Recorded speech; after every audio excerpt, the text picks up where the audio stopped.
Today is January 14th, 2020. We're already here. We're already almost halfway through the month. We are 4 days away from Conor McGregor and Donald Cerrone. And on today's episode of the Thomas Take Sports Podcast, hosted by the one and only yours truly, the voice on the microphone right now, Ryan Thomas, here live January 14th on a Tuesday night to dive into the latest, hottest sports headlines. We start off with the first of three sports headlines to dive into.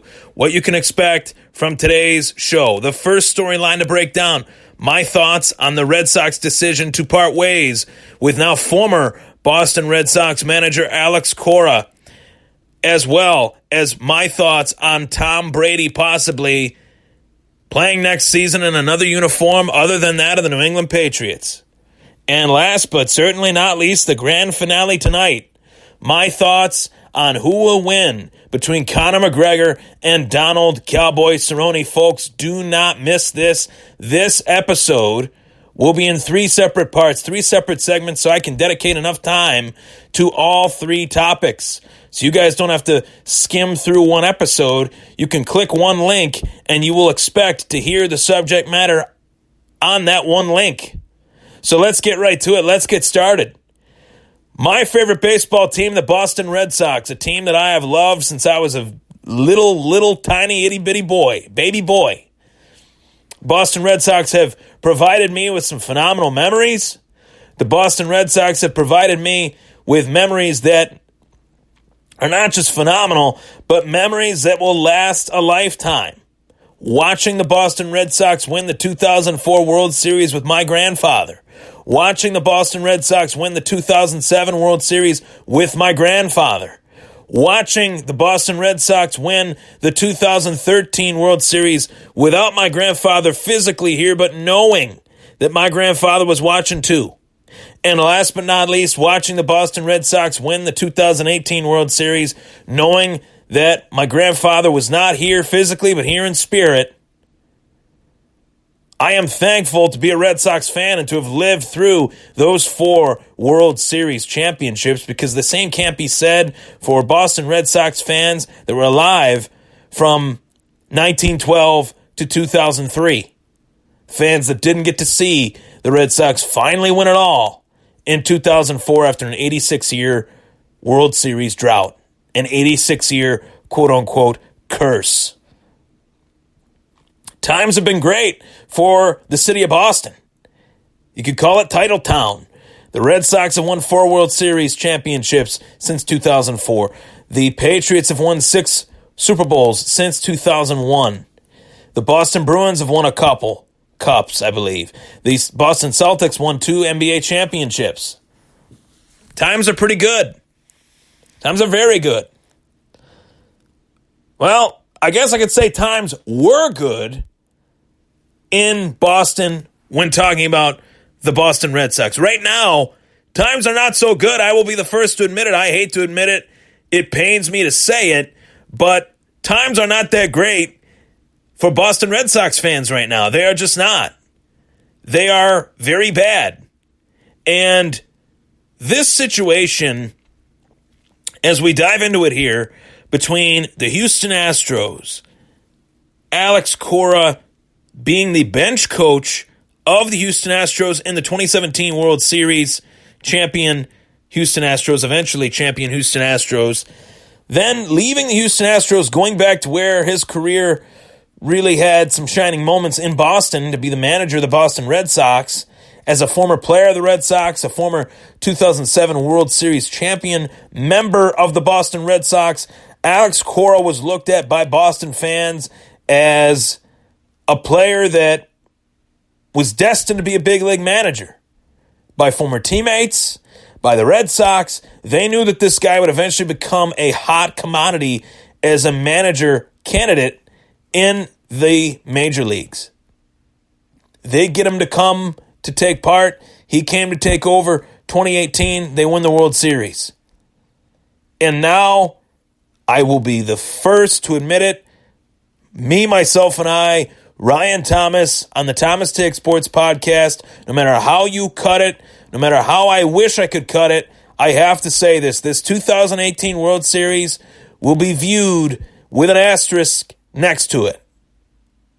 For all the things that we know now, as far as how Alex Cora was involved with the Houston Astros and sign stealing and everything that the Houston Astros did to manipulate and bend the rules to win their championship, Alex Cora seemingly carried over some dynamics of that to the Boston Red Sox. We can't say how many dynamics or how much, what percentage of the dynamics from the Astros, but 2 + 2 = 4 here. And if Alex Cora was the quote-unquote ringleader of the whole operation in Houston, and chances are he carried it over to the Red Sox. And it's a real shame because you have one of the most diehard baseball fan bases in the world. I believe the most diehard. You can say what you want about the Yankees fans. I've seen Yankees fans leave Yankee Stadium in the 5th inning. Red Sox fans waited 86 years for their team to win a World Series. Generations came and went as other generations were born to see the Red Sox win more than just one World Series in 86 years. I just said that. I just touched on that. I just dove into that with my own personal experience with myself and my grandfather once upon a time. These Red Sox fans deserve better. And the Boston Red Sox organization knew that. They knew that they had to act quick. They knew that they had to wash their hands of this disgusting, despicable situation. You want to talk about something that is disgusting and despicable in the sport of baseball? This is right at the tip top. To hell with the steroids. To hell with Pete Rose being banned from baseball. This takes the cake. This is it. Nothing else. This is actually bending the rules, manipulating the rules to win the ultimate prize, the Fall Classic, something that is heralded as any championship. You can tell me what you want about the Super Bowl. You can tell me what you want about the NBA championship, the NBA Finals, the Stanley Cup. No, in the history of sports, there is no championship that has much prestigious history behind it than that of the World Series. And yes, you got the 1919 Shoeless Joe Jackson Black Sox. He's banned from baseball. Pete Rose, banned from baseball. What is the punishment going to be for Alex Cora? Who gives a shit? Who cares? This guy is gone. He deserved to be gone. And thankfully, he is gone. And pardon my French there, but it really fires me up knowing that this guy, Alex Cora, this guy, put a stain on the Boston Red Sox 2018 World Series title that'll never go away. Ever. A stain that you couldn't get out with Dawn. A stain that you couldn't get out with Tide. A stain that will stay on the shirt, the jersey of any Boston Red Sox that was on that team. Betts, Benintendi, Devers, JD Martinez, Chris Sale. One of the best teams that was ever assembled. Arguably the greatest Red Sox team ever in terms of wins, in terms of the fact they were in first place predominantly throughout the entirety of the 2018 season. This season, in 2018, this World Series championship team now has a stain on their jersey that will never go away, and it's due to the fact that a guy that sat in the dugout decided to bend and manipulate the rules in a way that would cheat the game, cheat the great fans of the Boston Red Sox. And yes, I will say the great fans of the Boston Red Sox.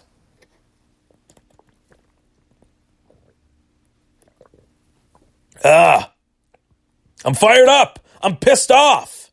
Because then you have X amount of Yankees fans smiling ear to ear saying, well, the Red Sox are cheaters.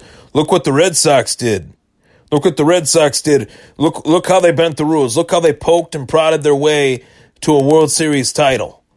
No, this team was pretty damn good. This team did what they needed to do in the games, hitting, getting hits to win the game. But now it's all skewed.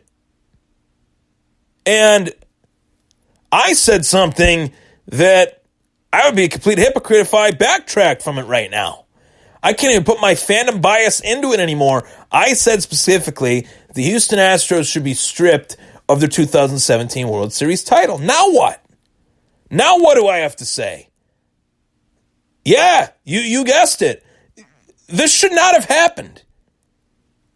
No team should have been allowed to manipulate the rules in a way that would change the game in a negative way and influence who won the ultimate prize in a negative way.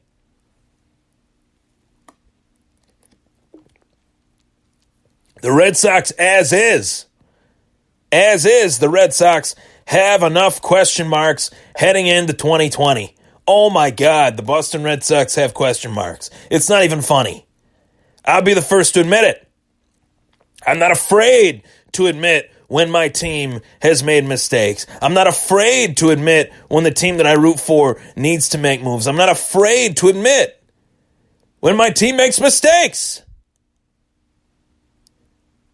You signed Chris Sale to a 5-year deal, knowing that his elbow was worn down, his shoulder was bad, due to the workhorse regimen that he went through in 2018 in order to help Boston win a World Series. You knew that he wasn't fully healthy heading into 2019. You signed him to a 5-year extension, knowing full well that the 1B best player in baseball, Mookie Betts, needed to negotiate a long-term extension.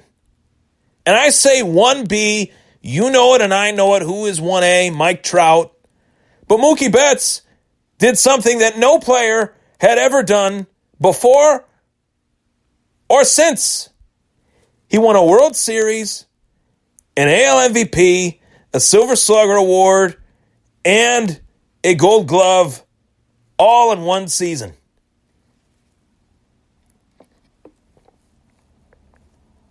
No player has ever done that.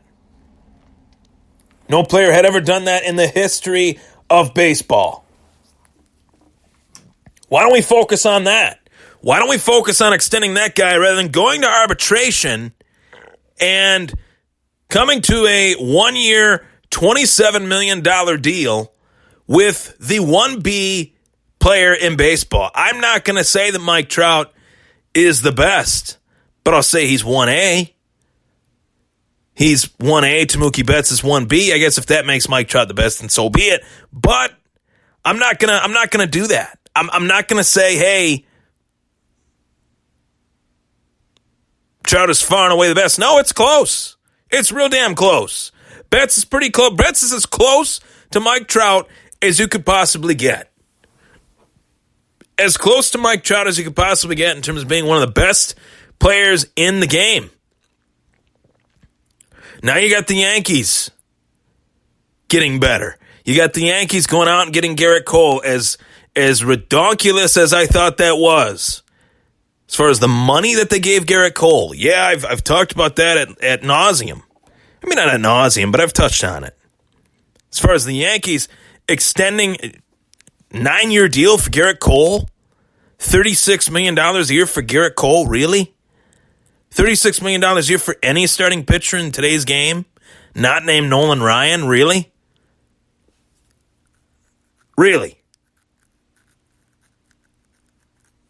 I mean, it is what it is. We live in a very different time in the sport of baseball. We live in a very different time in the world of sports. You got Conor McGregor making $50, $80 million in an MMA fight. You got Garrett Cole making $36 million. Garrett Cole making $3 million a start. You got tons of players making ridiculous. Mike Trout's a $400 million player, but he plays every day. Plays his ass off every day. So if Mike Trout's a $400 million player, Bryce Harper is a $330 million player that to date hasn't even made the playoffs within that contract. What the hell does Mookie Betts get? Mike Trout barely makes the playoffs. I think Mike Trout's made the playoffs one time. So Mike Trout has made the playoffs one time, gets $400 million. Bryce Harper is $330 million in the bank at the end of the deal. One season in with the Philadelphia Phillies, he watches his former team, the Washington Nationals, right off into the sunset. You got yourselves a serious problem in Boston. If they do not re-sign Mookie Betts, if they mess this up, to where Mookie Betts goes to another team, any team, you messed up. You did. 100%. And, as far as, okay, to deviate a little bit from negativity and anger and the frustration that I have within this situation, I want to come up with a solution. I want to be positive. I want to look at this and say, okay, well now, because you got to go in a different direction here. You can't just say, well, Cora's gone, F him. You can. I hate the bastard. I hate the guy. I don't care that he came here and won us the World Series. He embarrassed the entire organization. He embarrassed the fans. He embarrassed his former players. The guy should never, I hope he never shows his face again. He's as big a disgrace as anyone banned from baseball. Yes, I'm talking about Pete Rose. Let me chime in on that. Let me dive into the whole hashtag free Pete Rose and why I'm so adamant about this. Yeah, the whole Pete Rose thing was way before my time. I was sticking my nose in something that wasn't my generation. But I sure as hell have done enough research to know the full extent of the situation. I've read enough books to know the full extent of the situation, read by Pete Rose, or written, I should say, written by Pete Rose himself and written by the people against Pete Rose. And you have a guy that is 77, 78, however old he is, mid to late 70s. Are we going to wait for Pete Rose to die and then put him in the Hall of Fame? If we do, every voter of the Baseball Hall of Fame deserves to be punched right in the jaw. And I say that with the utmost sincerity. This is wrong. This is wrong. Enough is enough. We have a new generation of fans that are trying to find reasons to like baseball, while baseball gives fans that are new, trying to be new fans, reasons to hate it. And these are the reasons they hate it. They don't punish people that deserve to be punished, and they do punish people to the utmost lengths over something that now in today's day and age here, as we sit here in 2820, tomorrow afternoon, I will drive my vehicle to Seneca Niagara Casino in Niagara Falls and bet on the NFC Championship and bet on the AFC Championship and bet on Conor McGregor versus Donald Cerrone. And because Pete Rose bet on his own team to win,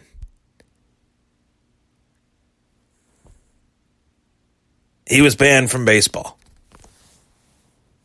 I'm sorry, it's so silly to me. It's so silly to me. It's always been silly to me. I remember being a youngster, my dad explaining the whole situation to me. I thought, this guy had 4,000 hits, 4,200 hits. Charlie Hustle was the face of the game for 20 years. Are we really doing baseball a favor by not letting Pete Rose be a part of it? No, we're not. We're not. We're crippling baseball. We're crippling the history of the sport.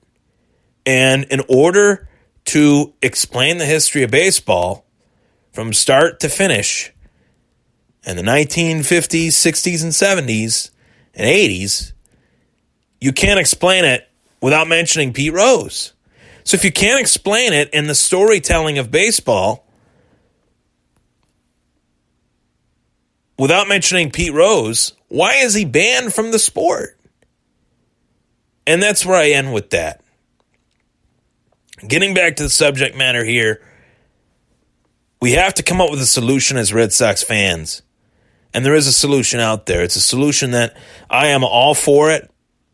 Whatever results ensue within that, this is the most attractive job in baseball.